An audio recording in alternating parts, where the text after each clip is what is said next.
আগামী 6-7 মাস পরে এই রাজ্যে বিধানসভা ভোট হবে, হিন্দু সরকার করতে হবে। শুভেন্দু অধিকারীর সংবিধান একটু ভালো করে পড়া উচিত।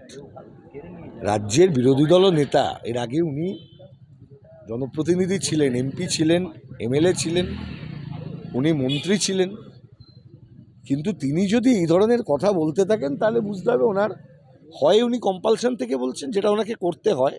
আমি কত বিজেপি, কত হিন্দু, কত মোদির বাচ্চা, এটা প্রমাণ করবার জন্য তো বলেছিলাম। যে লোক নিজের বাবাকে বলে গেলে আমি মোদির বাচ্চা আছি বলে, সেই লোকের মস্তিষ্ক নিয়ে প্রশ্ন তুলতে হয়। আমি ওই ধরনের প্রশ্ন তুলতে চাই না। আমি খালি একটাই কথা বলবো, দায়িত্বশীল হন। এই ধরনের কথাবার্তা বলা আজকের দিনে দাঁড়িয়ে কোনো দায়িত্বশীল নেতার কাজ নয়। আগুন লাগাতে তো যে কেউ পারে, তার জন্য শুভেন্দু অধিকারীকে লাগবে না। আগুন তো কোনো একটা পাগলকে দিলেও লাগিয়ে দেবে আগুন।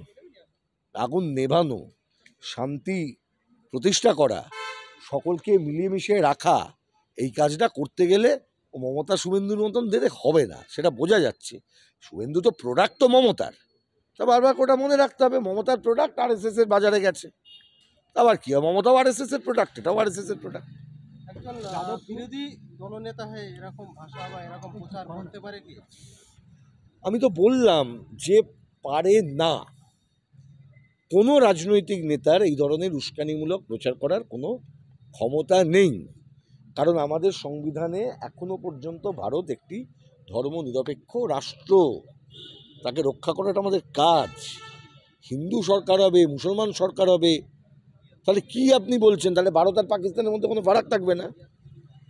ইসলামিক স্টেট অফ পাকিস্তানের মতন আপনি ওখানে একটা ভারতকেও তৈরি করতে চাইছেন হিন্দু স্টেট নাকি? তাহলে পাকিস্তান আর ভারতের মধ্যে ফারাক আছে তো নাকি? ভারতকে আমরা ভালোবাসি কেন, পাকিস্তানকে আমরা ভালোবাসি না কেন? আমার জন্মভূমি ভারত, কিন্তু ফারাকটা কি ভারত আর পাকিস্তানের? পাকিস্তানটা একটি ধর্মের ভিত্তিতে তৈরি রাষ্ট্র, ভারত ধর্মনিরপেক্ষতার ভিত্তিতে তৈরি রাষ্ট্র। এটাকেই যারা মানে না তারা ভারতকেই মানে না। ভারতের মূল ভিত্তিটাই তো ধর্মনিরপেক্ষতা, সবার মিলে। শুভেন্দু বলছে বিজেপিকে আনলে যাদবপুর থেকে মাকুদের সাফ করে দেবে। চেষ্টা করুক, অনেক চেষ্টা করেছে যাদবপুর থেকে। আসলে চিন্তার জগতে আক্রমণ করা, বিজেপি তৃণমূল এদের একটাই লক্ষ্য, যেখানে চিন্তা করে মানুষ। যাদবপুরের ওপর রাগ কেন? জেএনইউ এর ওপর রাগ কেন? প্রেসিডেন্সির ওপর রাগ কেন? কারণ ওখানে চিন্তাশীল মানুষরা থাকে, চিন্তাশীল ছাত্রছাত্রীরা পড়াশোনা করে। চিন্তার ক্ষেত্রে এই জায়গাগুলোর গুরুত্বপূর্ণ ভূমিকা আছে গোটা দেশে। আমার একটা প্রশ্ন আছে, যে ঘটনাকে কেন্দ্র করে এত বড় বড় কথা বলছেন, আগে ওকে জিজ্ঞেস করুন জেএনইউ এর নাজিব কোথায় গেল? নাজিব কোথায় গেল? নাজিবকে এখনো খুঁজে পাওয়া যাচ্ছে না কেন? জেএনইউ এর ওই ছেলেটি নাজিব, যার মা এখনো পর্যন্ত ছেলের হদিশ পেলেন না, কার দায়িত্ব ছিল খুঁজে দেওয়া?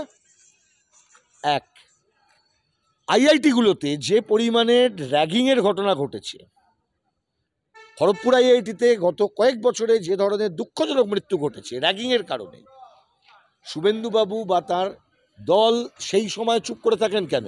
আইআইটি কেন্দ্রীয় সরকারের নিয়ন্ত্রণাধীন বলে। আমার খুব স্পষ্ট প্রশ্ন আছে, আপনি যাদবপুরের ঘটনার সাথে বামপন্থীদেরকে যুক্ত করে দিতে চাইছেন তো? ঘটনাটা দুঃখজনক, আপনি রাজনীতি করতে নেমেছেন। ক্ষমতা থাকলে আইআইটিতে কেন এতগুলো ছেলের মৃত্যু হয় সেটার হিসেবটা শুভেন্দু অধিকারী দিন। নাজিবকে কেন পাওয়া যাচ্ছে না শুভেন্দু অধিকারী হিসেবটা দিন। রাজনীতি করবেন না এগুলোকে নিয়ে।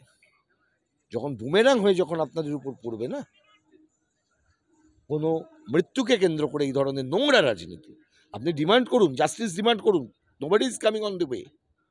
কিন্তু আপনি একটা ঘটনার সাথে কোনো রাজনৈতিক মতাদর্শকে লিঙ্ক করবেন এবং মতাদর্শের বিরুদ্ধে ঘৃণা সৃষ্টি করবেন, এটা চলতে পারে না।